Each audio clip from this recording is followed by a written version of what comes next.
ভয়াবহ বন্যার কবলে ভারতের উত্তরাখণ্ড রাজ্য। মঙ্গলবার রাজ্যের উত্তরকাশী জেলার ধারলি গ্রামে ক্ষীরগঙ্গা নদীর উপরের অংশে অল্প সময়ে ব্যাপক বৃষ্টির ফলে আকস্মিক বন্যা পরিস্থিতি তৈরি হয়।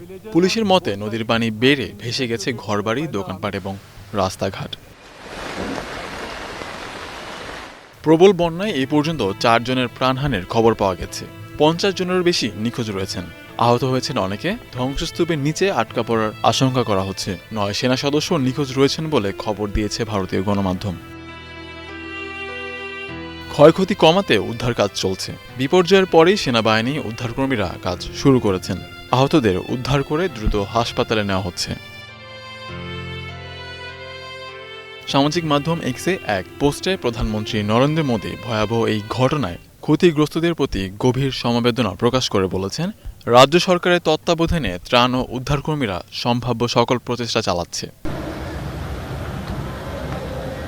এদিকে উত্তরপ্রদেশের পরিস্থিতিও ভালো নয়। প্রায় 900-রও বেশি গ্রাম পানির নিচে তলিয়ে গেছে। 19,000 মানুষকে আশ্রয় কেন্দ্রে সরিয়ে নেওয়া হয়েছে। গঙ্গা ও যমুনার পানি এখনও বিপদসীমার উপরে বইছে। উত্তরাখণ্ড জুড়ে 10 আগস্ট পর্যন্ত সতর্কতা জারি করা হয়েছে। আহমেদ স্বাধীন, স্টার নিউজ।